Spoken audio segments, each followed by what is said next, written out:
Saudara sebangsa, dalam pusaran arus globalisasi yang kian deras, ada gelombang besar yang sedang menghampiri kita. Gelombang yang bisa mengguncang perekonomian dunia, termasuk Indonesia. 3 kebijakan strategis yang lahir dari rahim dinamika ekonomi global berpotensi mengubah lanskap ekonomi secara drastis. Ketiga kebijakan ini, yang akan kita bedah tuntas malam ini, diprediksi akan menimbulkan gejolak pasar, memengaruhi kestabilan finansial, HAM, dan membawa dampak signifikan bagi hajat hidup orang banyak. Dari gejolak nilai tukar rupiah hingga lonjakan harga emas, semua akan kita kupas secara mendalam. Siapkan diri Anda, karena kita akan menyelami samudra kompleksitas ekonomi global, mengurai benang kusutnya, dan mencari tahu bagaimana nasib ekonomi kita di tengah badai perubahan yang tak terelakkan ini. Saudara sebangsa, mari kita awali pembahasan kita dengan menelaah kebijakan pertama yang mengancam stabilitas ekonomi global, kebijakan tarif. Kebijakan ini telah menjadi topik hangat di berbagai forum internasional, dan dampaknya tidak bisa dianggap remeh. Kebijakan ini, yang kerap digadang-gadang sebagai senjata pamungkas dalam perang dagang, justru berpotensi menjadi bumerang yang menghantam perekonomian dunia. Tarif yang tinggi dapat memicu ketegangan antar negara dan mengganggu aliran perdagangan global. Amerika Serikat, sebagai salah satu raksasa ekonomi dunia, sangat bergantung pada barang impor untuk menopang sektor manufakturnya. Banyak perusahaan di AS yang mengandalkan bahan baku dan komponen dari luar negeri untuk memproduksi barang jadi. Bayangkan, lebih dari separuh kebutuhan bahan baku dan barang modal di negeri Mansam dipasok dari negara lain. Ketergantungan ini membuat AS rentan terhadap perubahan kebijakan perdagangan internasional. Lalu, apa yang terjadi jika AS, dengan segala kepentingannya, nekat menerapkan tarif impor yang tinggi? Kebijakan ini bisa memicu reaksi balasan dari negara-negara mitra dagang, yang pada gilirannya akan memperburuk situasi. Jawabannya sederhana, biaya produksi akan meroket tajam. Kenaikan tarif impor akan meningkatkan biaya bahan baku dan komponen, yang pada akhirnya akan membebani perusahaan manufaktur. Perusahaan-perusahaan manufaktur di AS akan tercekik oleh beban biaya yang kian membengkak. Mereka harus mencari cara untuk mengurangi biaya atau menaikkan harga jual produk mereka. Dan efek domino pun tak terhindarkan. Kenaikan biaya produksi akan berdampak pada seluruh rantai pasokan, dari produsen hingga konsumen akhir. Kenaikan biaya produksi akan memaksa produsen untuk menaikkan harga jual barang. Konsumen akan merasakan dampaknya langsung melalui kenaikan harga di pasar. Inflasi pun tak terbendung menggerogoti daya beli masyarakat. Ketika harga barang dan jasa naik, daya beli konsumen menurun, yang pada akhirnya akan memperlambat pertumbuhan ekonomi. Dalam situasi seperti ini, Federal Reserve, the Fed, Bank Sentral AS akan berada dalam dilema pelik.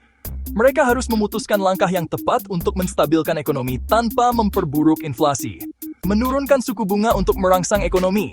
Itu sama saja dengan menyulut api inflasi yang semakin membara. Kebijakan ini bisa memberikan dorongan sementara, tetapi risiko jangka panjangnya sangat besar.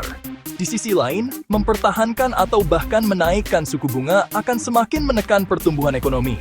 Langkah ini bisa memperlambat investasi dan konsumsi, yang pada akhirnya akan memperburuk resesi. Sebuah lingkaran setan yang sulit dihindari. Kebijakan yang satu mempengaruhi yang lain, menciptakan siklus yang sulit diputus. Dan imbasnya, saudara sebangsa, akan terasa hingga ke negeri kita tercinta. Indonesia sebagai bagian dari ekonomi global, tidak akan luput dari dampak kebijakan ini. Perlambatan ekonomi global akan memukul telak pasar negara berkembang, termasuk Indonesia. Kita akan merasakan dampaknya melalui penurunan permintaan ekspor dan investasi asing. Ekspor kita akan terhambat, investasi tersendat, dan pertumbuhan ekonomi pun terancam. Ini adalah tantangan besar yang harus kita hadapi bersama. Kebijakan tarif, yang awalnya ditujukan untuk melindungi industri dalam negeri, justru berpotensi menjadi bumerang yang menghancurkan sendi-sendi perekonomian global. Kita harus bijak dalam merespons tantangan ini untuk menjaga stabilitas ekonomi. Kita beranjak ke kebijakan kedua yang tak kalah mengkhawatirkan, pemotongan pajak besar-besaran. Di permukaan, kebijakan ini tampak seperti gula-gula manis yang menggiurkan.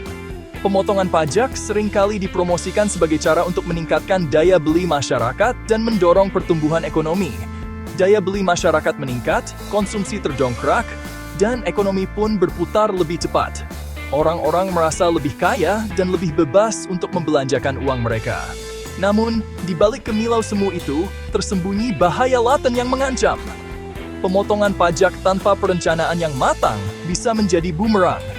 Pemotongan pajak, jika tidak diimbangi dengan efisiensi belanja negara, akan memperparah defisit anggaran. Pemerintah harus tetap membiayai program-program penting, dan tanpa pendapatan pajak yang memadai, anggaran negara akan semakin tertekan. Dan apa yang terjadi jika defisit anggaran semakin menganga? Pemerintah akan kesulitan menutupi kekurangan ini tanpa mengambil langkah-langkah drastis. Pemerintah AS mau tidak mau harus mencari utang untuk menutupi lubang menganga di kas negara. Utang ini akan menambah beban bunga yang harus dibayar di masa depan. Akibatnya, suplai obligasi AS di pasar keuangan global akan membludak. Peningkatan suplai ini akan mempengaruhi dinamika pasar secara keseluruhan. Dan, seperti hukum alam yang tak terbantahkan, lonjakan suplai akan menekan harga. Harga obligasi akan turun, dan ini akan berdampak pada investor. Harga obligasi pun akan terdiskon, sementara imbal hasilnya yield meroket naik. Ini akan membuat obligasi AS lebih menarik bagi investor, tetapi juga lebih mahal bagi pemerintah. Kenaikan yield obligasi AS ini akan menjadi batu sandungan bagi The Fed. Mereka akan menghadapi dilema dalam menentukan kebijakan suku bunga. Menurunkan suku bunga, yang seharusnya menjadi stimulus bagi perekonomian, justru akan semakin menekan nilai tukar dolar AS. Ini bisa memperlemah posisi dolar di pasar global. Investor asing yang tergiur oleh imbal hasil tinggi di pasar obligasi akan berbondong-bondong mencabut dananya dari negara berkembang, termasuk Indonesia. Ini akan menciptakan ketidakstabilan di pasar keuangan negara-negara tersebut. Rupiah pun tak berdaya, terjerembab di hadapan dolar AS yang perkasa. Nilai tukar yang melemah akan membuat barang-barang impor menjadi lebih mahal. Dan kita, saudara sebangsa, akan merasakan imbas. Harga-harga barang impor melambung tinggi, inflasi merajalela, dan daya beli masyarakat pun tergerus. Ini akan menambah beban hidup sehari-hari. Pemotongan pajak yang digadang-gadang sebagai solusi jitu justru berpotensi menjadi bom waktu yang menghancurkan sendi-sendi perekonomian global.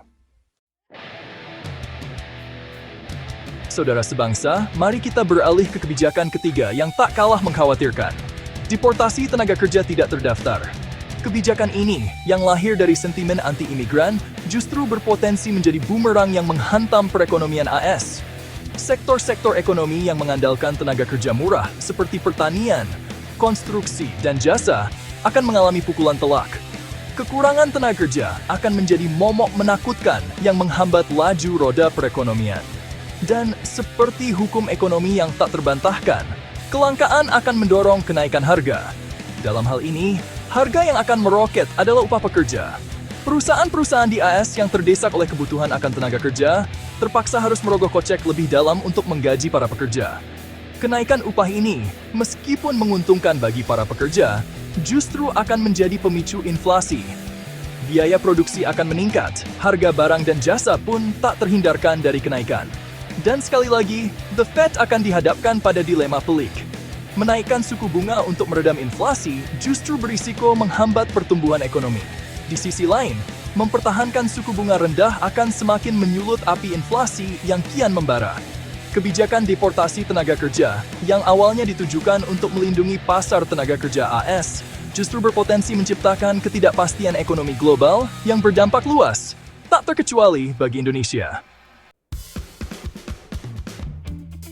Saudara sebangsa, ketiga kebijakan yang telah kita bedah malam ini menunjukkan betapa kompleksnya hubungan antara kebijakan ekonomi AS dan stabilitas ekonomi global. Kebijakan yang diambil oleh negara adidaya seperti Amerika Serikat dapat mempengaruhi perekonomian negara-negara lain, termasuk Indonesia. Oleh karena itu, penting bagi kita untuk memahami dinamika ini dan bersiap menghadapi segala kemungkinan. Ibarat kupu-kupu yang mengepakkan sayapnya di Brazil, dampaknya bisa terasa hingga ke Indonesia. Fenomena ini dikenal sebagai efek kupu-kupu, di mana perubahan kecil di satu bagian dunia dapat menyebabkan perubahan besar di bagian lain. Pemerintah Indonesia, sebagai nahkoda ekonomi bangsa, harus cermat membaca peta ekonomi global yang kian rumit. Dengan memahami tren dan perubahan yang terjadi di tingkat global, kita dapat mengambil langkah-langkah yang tepat untuk menjaga stabilitas ekonomi nasional. Strategi yang tepat dan antisipatif mutlak diperlukan untuk menghadapi kemungkinan gejolak keuangan dunia. Kita harus selalu siap dengan rencana cadangan dan strategi mitigasi risiko untuk mengurangi dampak negatif yang mungkin timbul. Memperkuat ketahanan ekonomi domestik adalah kunci utama dalam menghadapi badai ketidakpastian. Diversifikasi sumber pendapatan negara, penguatan industri dalam negeri, serta peningkatan daya saing produk lokal adalah beberapa langkah yang dapat diambil. Serta menjaga stabilitas fiskal dan moneter adalah langkah-langkah strategis yang harus terus dikawal dan ditingkatkan efektivitasnya. Kebijakan fiskal yang bijak dan pengelolaan moneter yang hati-hati akan membantu menjaga keseimbangan ekonomi. Ketiga kebijakan ini menunjukkan betapa kompleksnya hubungan antara kebijakan ekonomi AS dan stabilitas ekonomi global, termasuk Indonesia. Kita harus selalu waspada dan siap beradaptasi dengan perubahan yang terjadi. Pemerintah Indonesia harus mempersiapkan strategi yang tepat untuk menghadapi kemungkinan gejolak keuangan dunia. Dengan perencanaan yang matang, kita dapat mengurangi risiko dan memaksimalkan peluang yang ada. Dengan terus mantau pergerakan kebijakan global dan memperkuat ketahanan ekonomi domestik, Indonesia dapat mengurangi dampak negatif yang mungkin timbul. Pemantauan yang cermat dan respons yang cepat akan menjadi kunci keberhasilan. Langkah-langkah seperti diversifikasi sumber pendapatan negara, penguatan industri dalam negeri, serta peningkatan kualitas sumber daya manusia akan membantu kita menghadapi tantangan ekonomi global, serta menjaga stabilitas fiskal dan moneter akan menjadi kunci dalam menghadapi ketidakpastian ekonomi di masa depan. Kebijakan yang tepat dan pelaksanaan yang konsisten akan membantu kita mencapai tujuan tersebut. Satu hal yang pasti, dunia ekonomi kini tengah berada di persimpangan jalan. Keputusan yang kita ambil hari ini akan menentukan arah masa depan kita. Dan hanya mereka yang siap, yang mampu bertahan dan berkembang dalam badai perubahan global yang semakin dinamis. Kita harus terus belajar, beradaptasi, dan berinovasi untuk tetap relevan dan kompetitif di kancah global. Jika Anda suka dengan videonya, jangan lupa untuk like, komen, dan subscribe untuk mendapatkan video menarik lainnya. Dan share ke semua media sosial Anda. Terima kasih sudah menonton.